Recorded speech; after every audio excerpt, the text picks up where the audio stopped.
नमस्कार, स्वागत है आपका सनसेट टीवी पर। मैं हूं मनोज वर्मा और आप देख रहे हैं हमारा खास कार्यक्रम मुद्दा आपका। आज हम बात करेंगे G20 शिखर सम्मेलन में हरित विकास समझौते की।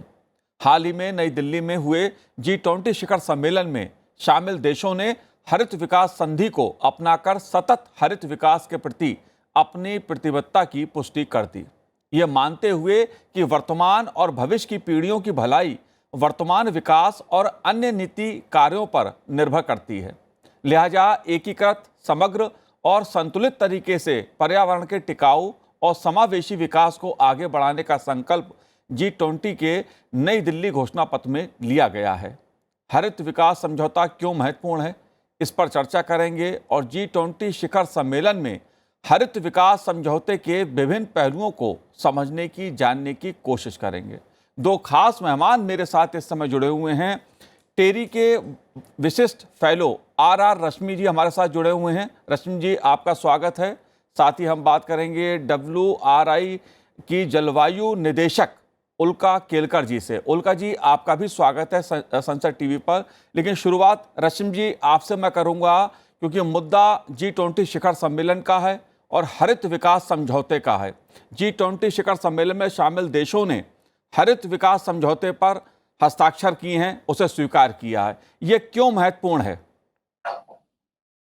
देखिए, बहुत बहुत धन्यवाद पहले मुझे अपने प्रोग्राम में बुलाने का।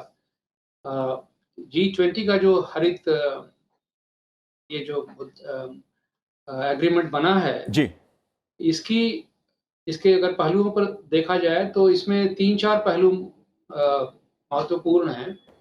पहला तो हम जब जलवायु परिवर्तन की बात करते हैं तो उसमें हम जो एमिशंस हैं वो घटाने की बात होती है, लेकिन ये मुद्दा इससे बड़ा है। जी, मुद्दा समावेशी विकास, सस्टेनेबल डेवलपमेंट का है, जिसमें एमिशन घटाने के साथ-साथ हम अपने लाइफ़स्टाइल को बदलने की या जो हमारा आर्थिक विकास का जो प्रारूप है, उसको सारे इकोनॉमी के सारे सेक्टर्स में बदलने की ज़रूरत पड़ती है। जी, हम अगले 2030 और 2050 अगले 50 सालों के अंदर हमारा लक्ष्य है, भारत का लक्ष्य है कि 2070 तक हम एक नेट ज़ीरो इकोनॉमी स्थापित कर देंगे। विश्व में 2050 तक नेट ज़ीरो इकोनॉमी लाने की बात चल रही है। जी, तो ये G20 में एक बड़ा मुद्दा था कि नेट ज़ीरो का जो लक्ष्य है, उस पर सारे G20 के सदस्य देश कैसे काम करेंगे। तो भारत ने जो मुद्दा रखा था, उसको काफ़ी लोगों ने सराहा है, जी, क्योंकि भारत के प्रधानमंत्री ने जो लाइफ़स्टाइल फॉर एनवायरनमेंट मिशन का जो एक बड़ा इनिशिएटिव चलाया है, जिसमें कंज़म्पशन, लाइफ़स्टाइल यानी सस्टेनेबल कंज़म्पशन की बात चल रही है। वो एक बहुत बड़ा मुद्दा है और उसको G20 ने स्वीकार किया है। साथ-साथ सर्कुलर इकोनॉमी का भी एक इसमें ज़िक्र है, जिस पर सहमति बनी है। और ब्लू इकोनॉमी, जैसे हम जंगलों, जल, ज़मीन और जंगल और जलवायु, इसमें इसके एक सस्टेनेबल विकास की बात करते हैं। साथ-साथ समुद्र जो ओशंस हैं, जो उनकी भी बात उनके आधार पर जो ब्लू इकोनॉमी है, उसको भी सस्टेनेबल और ग्रीन बनाया जाना चाहिए। इस पर भी G20 में चर्चा हुई है। जी, तो कुल मिलाकर के G20 का इसमें उद्देश्य ये रहा है कि जलवायु परिवर्तन का जो उद्देश्य है, हम एमिशन घटाने का और नेट ज़ीरो इकोनॉमी स्थापित करने का, उसको मद्देनज़र रखते हुए हम अपने आर्थिक विकास में कौन-कौन से इनिशिएटिव्स ले सकते हैं, उसका ज़िक्र हुआ है। जी, एमिशन घटाने का टारगेट भी उन्होंने रखा है, लेकिन G20 का सबसे बड़ा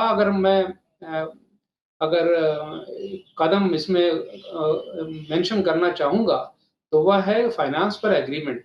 इन सारे कार्यक्रमों को चलाने के लिए वित्तीय राशि की आवश्यकता है और ग्लोबल मोबिलाइज़ेशन की ज़रूरत है। जी। उसके लिए G20 में सहमति बनी है कि हमें $4 ट्रिलियन तो सिर्फ़ अपनी RR एनर्जी रश्मि जी, सिस्टम को बदलने की जी, ज़रूरत है जी, 2030 तक जी, प्रति वर्ष। RR और रश्मि अगर जी, हम नेट ज़ीरो इकोनॉमी की बात करेंगे, तो हमें करीब $6 ट्रिलियन मोबिलाइज़ करने की आवश्यकता है। और ये G20 विश्व की सबसे बड़ी 20 आर्थिक शक्तियाँ हैं, इसलिए ज़िम्मेदारी इनकी बनती है कि इस राशि को मुहैया कराएँ और इन चीज़ों पर, जैसे blue economy, circular economy, lifestyle for environment, sustainable consumption, sustainable production, इस पर ये पैसा लगाएँ। जी बिल्कुल इसलिए रश्मि ये जी इम्पोर्टेंट है। रश्मि जी बिल्कुल बहुत बड़ा मुद्दा है ये, क्योंकि जो फाइनेंस का मुद्दा है, खासतौर से जब जलवायु परिवर्तन की बात होती है, तमाम तरह के इससे पहलू जुड़े हुए हैं। उनको मैं एक एक करके आपसे समझने की कोशिश करूंगा।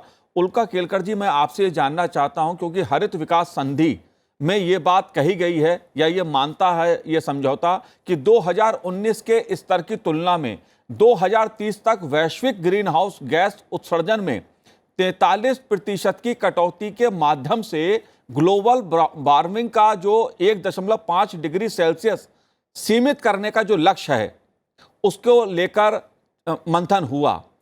ये लक्ष्य कैसे हासिल होगा, क्योंकि ये बार बार विषय उठता है। जी, आपने बहुत सही बात की।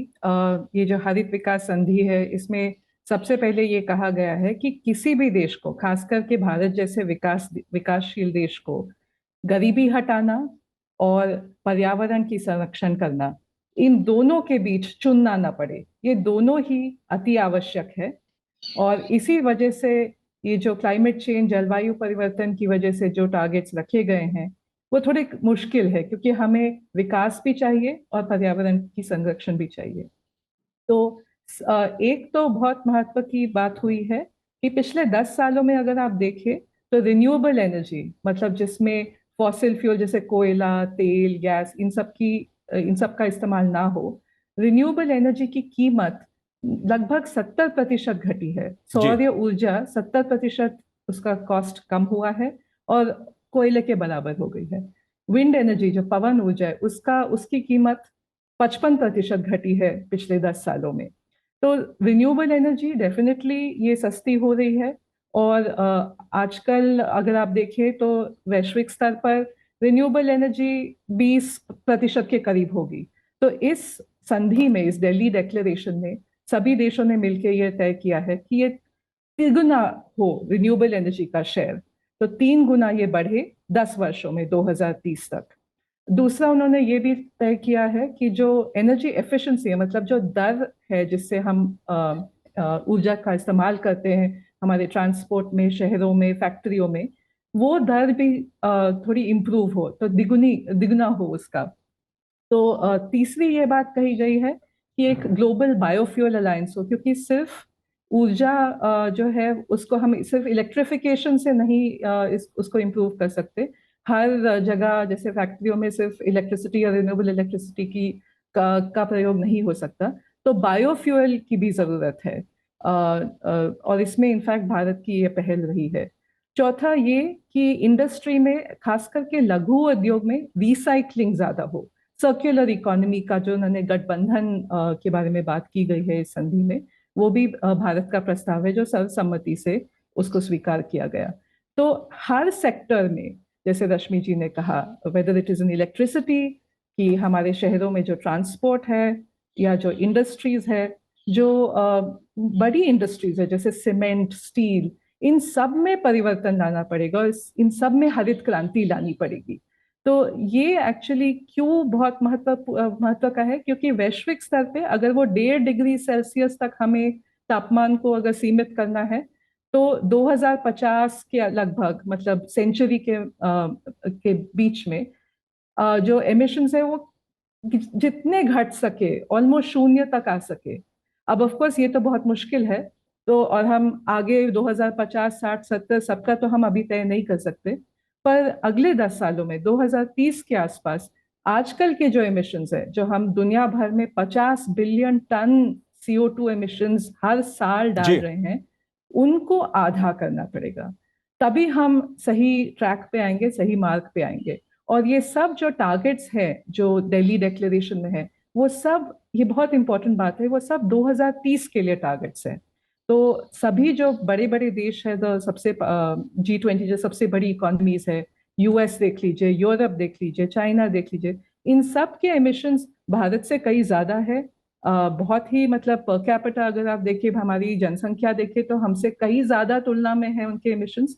तो इन सब की ये जो टारगेट्स है और इनकी जो, मतलब इन्होंने जो ये अनाउंस किया है, ये बहुत महत्व का है। इसके बिना हम ग्लोबल वार्मिंग के बारे में हम लोग हम ट्रैक पे नहीं रहेंगे। और ये बहुत ही इंपॉर्टेंट है क्योंकि ग्लोबल स्टॉक टेक नाम की एक नई रिपोर्ट आई है। जी जो पेरिस समझौता हुआ था 2015 में, उसमें यह तय किया गया था कि हम हर 5 साल बाद एक रिपोर्ट कार्ड निकालेंगे कि कितनी प्रगति जी हुई है, क्या हम सही रास्ते पर चल रहे हैं कि नहीं।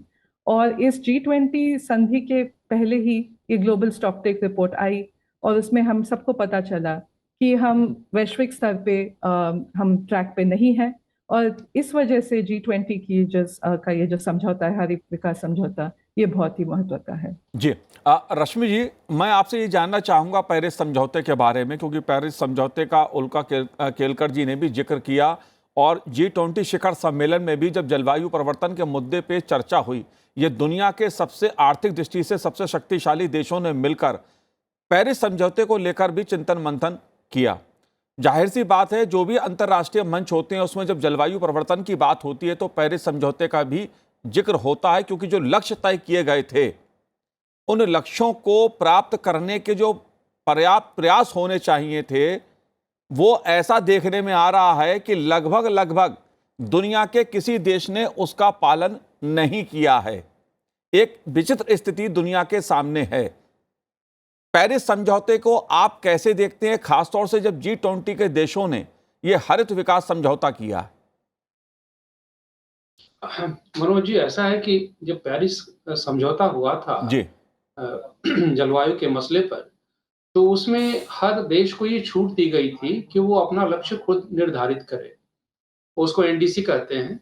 तो विश्व के सारे बड़े देशों ने, और लगभग 192 देशों का ये एग्रीमेंट है, ये ट्रीटी है, जिसमें करीब 165-170 देशों ने अपना एनडीसी दे रखा है। जी उसके अंदर अपने लक्ष्य निर्धारित कर रखे हैं। इस लक्ष्य में एमिशन कट्स भी हैं, ऊर्जा जो उत्सर्जन का प्रशमन भी है, और साथ-साथ अडैप्टेशन की बातें भी की गई हैं कि हम अपने इंफ्रास्ट्रक्चर को कैसे क्लाइमेट के लिए रिसिलिएंट बनाएं। इन दोनों चीज़ों की बात की गई है।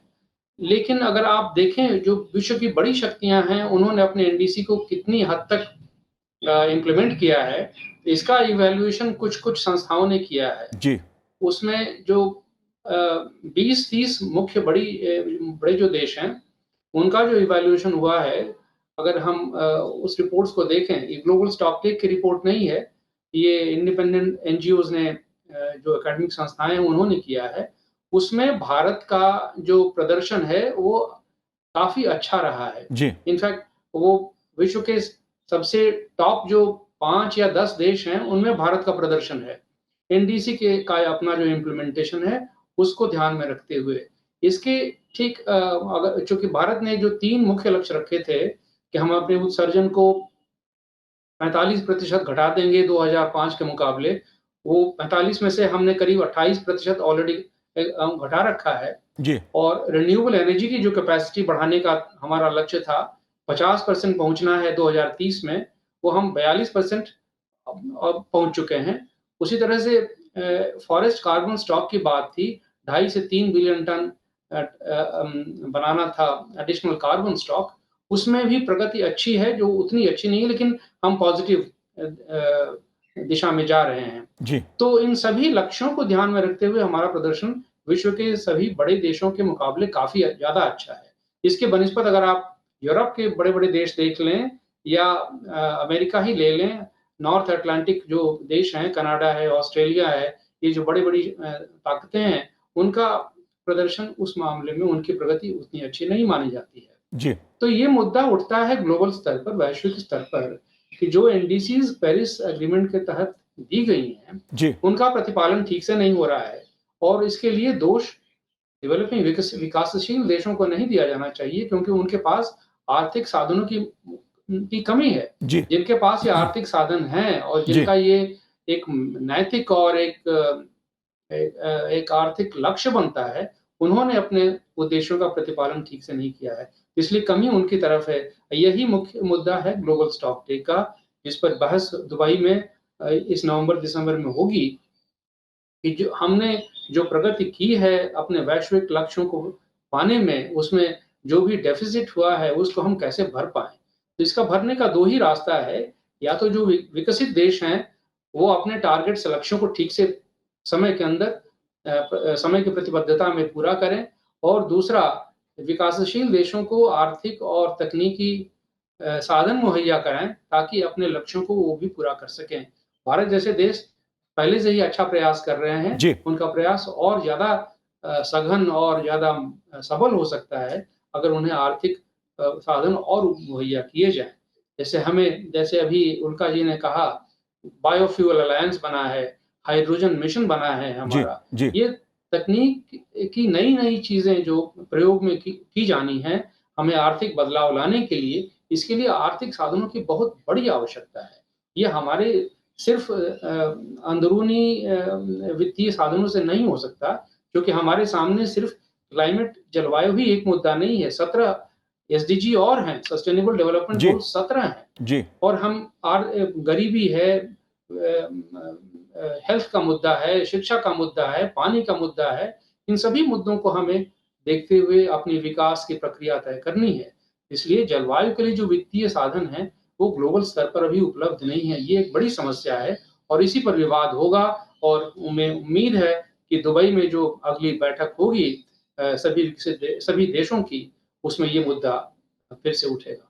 जी, जाहिर-सी बात है, जो विकसित और विकासशील देश हैं, उनके बीच जो पेरिस समझौते को जलवायु के जो लक्ष्य हैं, उसको लेकर जो लक्ष्य तय किए गए थे, उसको लेकर अक्सर सवाल उठते रहे हैं। भूमिका की बात आती रही है। जहाँ तक भारत की भूमिका की बात है, रश्मि जी, इस पर मैं अलग से भी बात करूँगा, क्योंकि भारत ने ग्रीन एनर्जी के लिए सौर ऊर्जा की दृष्टि से तमाम पहल की हैं, अंतर्राष्ट्रीय स्तर पे भी की हैं। सौर गठबंधन भी भारत के नेतृत्व में बना है। इसको मैं आपसे समझने की कोशिश करूंगा, लेकिन सबसे बड़ी बात यह है कि G20 शिखर सम्मेलन में उल्का जी पेरिस समझौते के जो जलवायु लक्ष्य हैं उसको पूरा करने के लिए जिस तरफ रश्मि जी इशारा कर रहे थे, वैश्विक निवेश की आवश्यकता को पहचानने की जरूरत है, इस मुद्दे पर भी चर्चा हुई।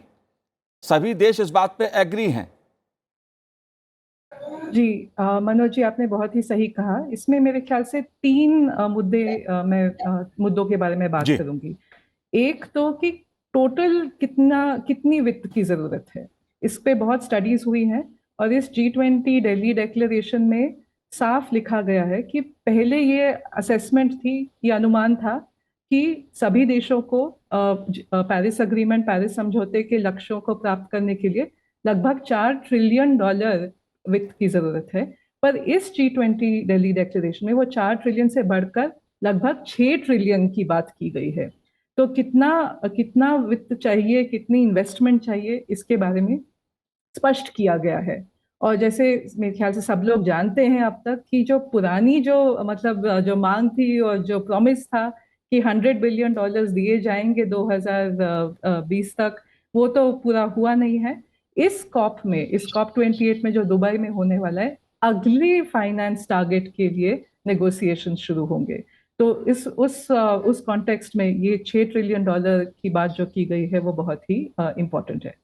दूसरा, वैश्विक स्तर पर बड़ी बड़ी बैंक्स होती है, विकास वाली बैंक, जैसे world bank, Asian development bank, international monetary fund, IMF, ये देशों को कर्ज देती है। जी। पर जो छोटे देश अलग अलग तरह के तूफान, बाढ़, सूखा, इन सब जलवायु से संबंधित जो आपदाएं हैं जो बढ़ती जा रही हैं, उनसे जब वो जूझते हैं तो वो और कर्ज में डूबने लगते हैं। तो इसकी बहुत महत्व है, बहुत आवश्यक है, इनफैक्ट तत्काल रूप से करना है कि जिस प्रकार से ये बड़ी बैंकें सरकारों को पैसे कर्जा देती है, वो जो पद्धति है उसमें बदलाव आए, उसमें भी क्लाइमेट चेंज का रिकग्निशन आए। तो अभी अगर आप देखें तो वर्ल्ड बैंक के प्रेसिडेंट भी भारतीय हैं, अजय बांगा, जी। और IMF की डेप्यूटी मैनेजिंग डायरेक्टर भी भारतीय हैं, गीता गोपीनाथ। तो ये बहुत ही इंपॉर्टेंट मुद्दा होगा और वर्ल्ड बैंक और IMF की मीटिंग अक्टूबर में होने वाली है, COP से पहले। तो होपफुली इस बारे में भी कुछ प्रगति होगी। और तीसरा, बहुत ही छोटे स्तर पर, माइक्रो स्तर पर, आपने देखा होगा, हम सब देख रहे हैं कि भारत में UPI, ये जो हम डिजिटल पेमेंट्स करने लगे हैं, चाहे वो किसी होम डिलीवरी के लिए हो, चाहे टैक्सी के लिए हो, चाहे बैंकिंग के लिए हो, डिजिटल पब्लिक इंफ्रास्ट्रक्चर जो है वो भारत ने ही बहुत इनोवेट किया है, क्योंकि ये हमारी इकोनॉमी के लिए है, किसी बहुत ही फैंसी इकोनॉमी के लिए नहीं। जी तो डिजिटल पब्लिक इंफ्रास्ट्रक्चर का भी प्रयोग क्या क्लाइमेट चेंज के कॉन्टेक्स्ट में हो सकता है, लघु उद्योगों के लिए, या ये जो वित्त है ये सही स्तर पर पहुंचे, टाइम से पहुंचे, जिन लोगों को इसकी सबसे ज्यादा जरूरत है वहां तक पहुंचे। इसके बारे में भी इस संधि में, G20 संधि में, भारत ने एक्चुअली अपने नए तरह के बिजनेस मॉडल, जो हमारा बिजनेस जी मॉडल है हमारी इकोनॉमी के लिए, और ये अलग अलग देशों में इसका एप्लीकेशन हो सकता है, जैसे अफ्रीका के देशों में भी पहले से हो रहा है। तो मेरे ख्याल से ये तीन तरह के स्तर है। क्लाइमेट चेंज कॉप वाले नेगोशिएशंस में नया लक्ष्य बने, 100 बिलियन तो भूल गए हैं हम, पर आगे के लिए और हम उस पर महत्व दें। जी दूसरा, कॉप नेगोशिएशंस के बाहर, पेरिस एग्रीमेंट के बाहर वर्ल्ड बैंक और IMF का रिफॉर्म हो, और दूसरे बैंकों का भी। और तीसरा, बहुत ही लोकल स्तर पे BPI का भी इस्तेमाल हो सकता है। जी बिल्कुल। रश्मि जी, आखिरी सवाल मेरा आपसे है भारत की भूमिका को लेकर, क्योंकि अंतर्राष्ट्रीय मंचों पर जलवायु परिवर्तन के मुद्दे पर भारत ने एक प्रकार से अग्रणी भूमिका निभाई है। ग्रीन एनर्जी, क्लीन एनर्जी का संदेश हो या बात अपने देश में पेरिस समझौते को लागू करने की बात हो, भारत ने एक सकारात्मक पहल दुनिया के सामने प्रस्तुत की है। आप हरित विकास समझौते के तहत, क्योंकि नई दिल्ली में जो G20 शिखर सम्मेलन हुआ और जलवायु परिवर्तन के मुद्दे पर प्रधानमंत्री नरेंद्र मोदी जी ने ही एक तरह से लीड ली, उसमें भी आप भारत की भूमिका को कैसे देखते हैं, उसके प्रयासों को कैसे देखते हैं और प्रगति को कैसे देख रहे हैं आप? तो भारत ने जो भी प्रगति की है अपने लक्ष्यों को हासिल करने में, उसकी पूरे विश्व में सराहना हो रही है। भारत एक विकासशील देश है जिसके पास वित्तीय साधन सीमित हैं, लेकिन फिर भी इसके बावजूद इस सरकार के नेतृत्व में भारत ने जो लक्ष्य रखे हैं अपने लिए, वह एक बड़ा ही साहसिक कदम मुझे लगता है कहना चाहिए, क्योंकि 500 गीगावाट का जो लक्ष्य 2030 तक प्राप्त करने का है, ये आसान नहीं है। अगर आप देखें तो रिन्यूएबल एनर्जी की जो कैपेसिटी देश में है, वो करीब अभी इस समय करीब 130,000 मेगावाट की है। टोटल हमारी कैपेसिटी है 400,000, यानी 4 लाख मेगावाट की कैपेसिटी है। उसमें हमारा शेयर अभी रिन्यूएबल एनर्जी का शेयर करीब 42% है, लेकिन जनरेशन अभी भी हम 20% से ज़्यादा नहीं कर रहे हैं। इसलिए उस कैपेसिटी को बढ़ाकर 500 गीगावाट यानी 500,000 जी यानी 5 लाख मेगावाट करना है। इसके लिए बहुत बड़े वित्तीय साधन की आवश्यकता है। इस बात को समझते हुए भी भारत सरकार ने ये जो साहसिक लक्ष्य रखा है, इसकी सराहना पूरे विश्व में हो रही है। तो अब मुख्य मुद्दा ये है कि इसके लिए वित्तीय साधन कहाँ से जुटाए जाएंगे, और इस परिवर्तन के लिए रिन्यूएबल एनर्जी ही एकमात्र सहारा है हमारे पास, क्योंकि अभी तक हमारी जो ऊर्जा है मुख्यतः वो कोयले पर आधारित है, या कुछ-कुछ न्यूक्लियर एनर्जी है, कुछ-कुछ हाइड्रो एनर्जी है, लेकिन उस हमारी कोयले का जो ऊर्जा में शेयर है, वो अभी भी करीब 65 से 70% है, जी और जनरेशन में बहुत ज़्यादा है। जाहिर तो से हमें, जब तक हम रिन्यूएबल एनर्जी का शेयर बढ़ाएंगे नहीं जनरेशन में, तब तक हम अपने कोयले पर अपना जो आधार है उसको कम नहीं कर पाएंगे। ये बड़ा चैलेंज है हमारे पास विकास का। इसलिए हमें इसके लिए वित्तीय साधनों की आवश्यकता है, तकनीक की भी आवश्यकता है, और इसको बढ़ाने की आवश्यकता है। अभी हमारा जितना रिन्यूएबल एनर्जी जनरेशन हो रहा है, वो हमारे ग्रिड में भी पूरी तरह से नहीं जा पा रहा है, क्योंकि हमारे पास उसकी जी स्टोरेज की टेक्नोलॉजी नहीं जी है।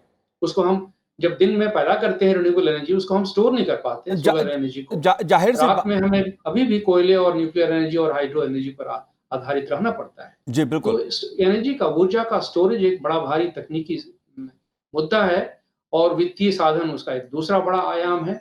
इन दोनों पर अभी काम करने की आवश्यकता है, और विश्व में इस बात की सराहना हो रही है। इस बात को लोग एप्रिशिएट कर रहे हैं कि रिन्यूएबल एनर्जी को जब तक हम प्रश्रय नहीं देंगे, तब तक हम कोल और फॉसिल फ्यूल पर आधारित अपने आर्थिक तंत्र को नहीं बदल पाएंगे। और इसीलिए G20 में आपने देखा, जिसका जिक्र उल्का जी ने किया, कि रिन्यूएबल एनर्जी को ट्रिपल करने का लक्ष्य रखा गया है। यानी अभी जो हमारा अभी लेवल है विश्व में, वो करीब 25% के पास जी है। उसको बढ़ा करके हम 75% करें 2030 तक, या एक समयबद्ध सीमा में।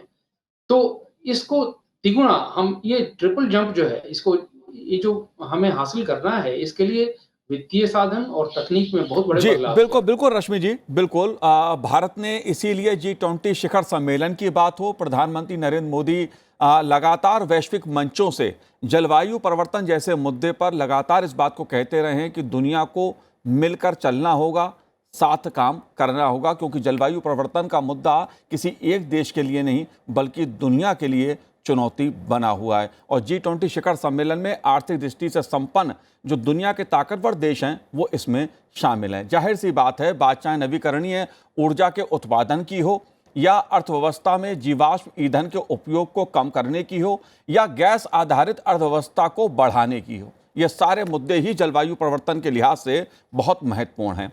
आप दोनों ने इस कार्यक्रम में भाग लिया, संसद टीवी से बात की, बहुत बहुत शुक्रिया आपका, बहुत बहुत धन्यवाद हमसे बात करने के लिए। तो आज इस कार्यक्रम में इतना ही, मुझे दीजिए आज्ञा, नमस्कार।